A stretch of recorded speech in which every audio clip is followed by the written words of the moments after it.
Horror कहानियां थी। चुड़ैल पार्ट 1। ऊंची ऊंची पहाड़ियों और घने जंगल से घिरा हुआ भैरवगढ़ गांव काली पहाड़ी के ठीक पीछे था। काली पहाड़ी यानी मौत का घर। भैरवगढ़ गांव तक पहुंचने का रास्ता बेहद दुर्गम था। लगभग 24 घंटे घने तूफान और तेज हवाओं की वजह से वहां के वीराने माहौल की कहानियां लोगों के दिलों को दहला देती थी। ऐसे बहुत कम लोग थे जो भैरवगढ़ गांव तक जाने की हिम्मत करते थे। लोगों का कहना था कि इस गांव के आसपास बुरी आत्माओं का साया मंडराता है। गांव के रहने वाले लोगों ने वैसे तो अपनी आंखों से किसी बुरी आत्मा या साये को नहीं देखा था, लेकिन गांव का बच्चा बच्चा इस बात को महसूस कर सकता था कि गांव के ऊपर कोई तो खौफनाक साया मंडरा रहा है। और उसकी वजह ये थी कि उस गांव में जैसे ही कोई लड़का 18 साल का होता, उसके 18वें जन्मदिन की रात ठीक 12 बजे अकस्मात उसकी मौत हो जाती। हर बार ये मौतें बड़े ही रहस्यमयी ढंग से होती और इस बार सरपंच सुमेर के बेटे को 18 साल होने में अब बस 15 दिन बाकी थे। अजी सुनते हैं, हमारा बेटा भी कुछ दिन बाद 18 साल का हो जाएगा। कहीं वो डायन उसे भी खा गई तो? कैसी बातें कर रही हो? जब वो इस गांव में ही नहीं है तो कोई भी डायन या बुरा साया उसका कैसे कुछ बिगाड़ सकता है? उसे कुछ नहीं होगा।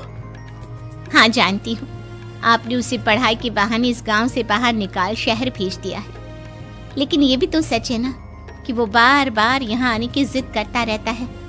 वो चाहे कितनी भी जिद कर ले जानकी, पर मैं उसे इस गांव में कभी वापस नहीं आने दूंगा।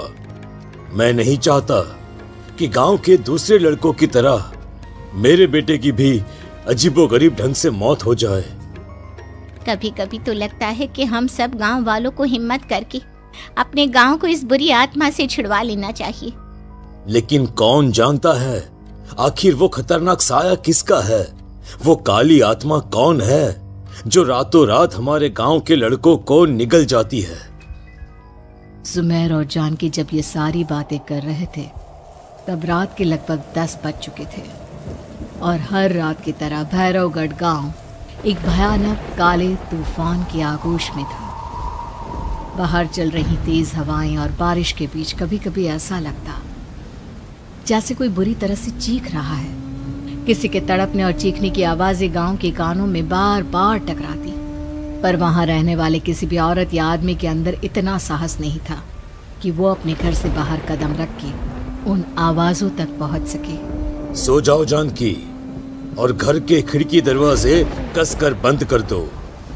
अब जानकी सब खिड़कियां ठीक से बंद करने ही लगती है कि तभी उसे अपने घर के दरवाजे पर जोर जोर से खटखटाने की आवाजें सुनाई देती है। इन आवाजों को सुनकर जानकी और सुमेर के चेहरे डर से पीले और हाथ पैर ठंडे पड़ जाते हैं। जानकी, जानकी, इतनी रात कौन होगा? पता नहीं, ऐसा लग रहा है कोई बुरी तरह से दरवाजा खटखटा रहा है। अरे हाँ, पर किसी की आवाज भी तो नहीं आ रही। क्या करूं? दरवाजा खोल लूं या नहीं? कहीं ऐसा ना हो कि किसी को हमारी मदद की जरूरत हो। लड़खड़ाते कदमों से सुमेर दरवाजे के करीब जाता है और अपने कान को दरवाजे पर रख धीरे से आवाज देते हुए पूछता है, कौन है? कौन है वहां? तभी एक बेहद डराने वाली आवाज उसके कानों से टकराती है। दरवाजा खोलो, दरवाजा खोलो, वरना आज की रात इस गांव में कोई जिंदा नहीं बचेगा। मैं जानती हूँ तुम्हारा बेटा 18 साल का होने वाला है। अगर उसकी जान की जरा भी परवाह है तो दरवाजा खोल दो। इस आवाज को सुनते ही सुमेर घबरा कर पीछे हट जाता है और जानकी को पूरी बात बताता है। कहीं वो डायन हमारे घर तक तो नहीं पहुंच गई? अब हम क्या करेंगे? मुझे दरवाजा खोलना ही होगा जानकी। मेरे पास अब कोई रास्ता नहीं है। इतना कहकर सुमेर डर से अपनी दोनों आंखें कसकर बंद करता है और कांपते हाथों के साथ झटके से दरवाजा खोल देता है। तभी किसी के जोर से हंसने की आवाज सुमेर और जानकी को सुनाई देती है। उस आवाज को सुन दोनों दरवाजे की तरफ देखते हैं और सामने अपने बेटे राहुल को खड़ा देख दंग रह जाते हैं। राहुल के हाथ में उसका मोबाइल होता है जिसमें से वो आवाज बज रही थी। ये क्या मजाक है? और तू यहाँ, तुझे मना किया था ना गांव में आने को, समझ में नहीं आता क्या? 18 साल का होने वाला है तू। माँ, आप लोग भी पता नहीं किन अंधविश्वास भरी बातों पर भरोसा करते हैं। क्या मैं अपने घर नहीं आ सकता? आप लोगों से नहीं मिल सकता? देख बेटा, हमने तुझे किसी वजह से ही इस गांव से दूर रखा था और यहां आकर तूने अच्छा नहीं किया। चल चल चल, मैं तुझे अभी के अभी वापस शहर छोड़कर आता हूं। ओफो पापा, आप बेकार की बातों से परेशान हो रहे हैं। बाहर इतना तेज अंधड़ तूफान चल रहा है, कहीं जाने की जरूरत नहीं है। मैं बस आप लोगों से मिलने आया हूं, कुछ दिन रहकर चला जाऊंगा। दिमाग खराब हो गया है इस लड़के का, नहीं जानता कि इस गांव में ये सुरक्षित नहीं है। किसने कहा था तुझे यहाँ आने को? ये आवाजें सुन, बाहर से जो आवाजें आ रही है तुझे सुनाई नहीं देती क्या? अरे माँ, जब जोर से तूफान चलता है, तेज हवाएं चलती हैं, तो इसी तरह की आवाजें आती हैं। ये बहुत नॉर्मल है माँ। नॉर्मल होगी तेरे लिए बेटा। 4 दिन शहर में पढ़कर आया है तो अपने माँ बाप की बात नहीं मान सकता।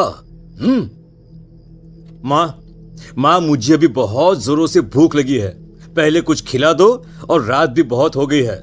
हम इस बारे में कल बात करते हैं, ठीक है?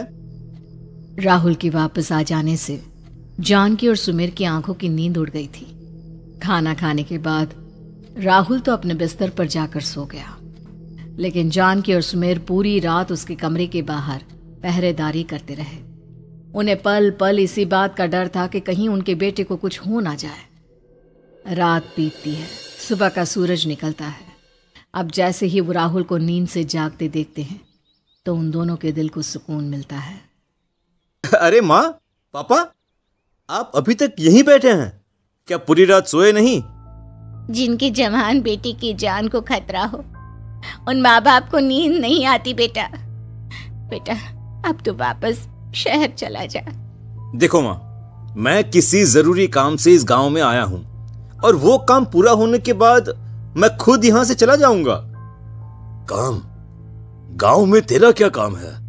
पापा, मैं बचपन से ही इस गांव के बारे में बेहद डरावने किस्से सुनते आया हूं, इसीलिए अब मैं उन्हीं किस्सों के ऊपर डॉक्यूमेंट्री फिल्म बनाऊंगा। रिसर्च करना चाहता हूं कि आखिर सच्चाई है क्या। हे भगवान, लो जी, सुन लिया, और भेजो इसे पढ़ने के लिए शहर। मैंने आपसे पहले ही कहा था, मेरी बहन के पास दूसरे गांव भेज दो। ना ये शहर जाता और ना उल जुलूल की बात इसके दिमाग में आती।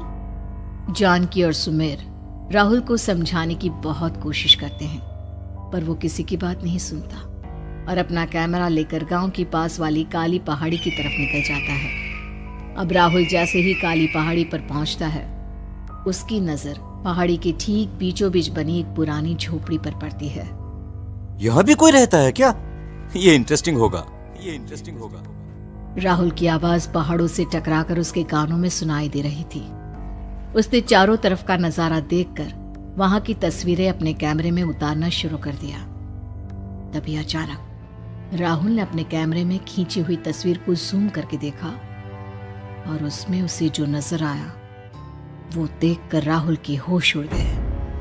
क्या सचमुच उस गांव के ऊपर किसी बुरी आत्मा का साया था? क्या राहुल की जान बच पाएगी?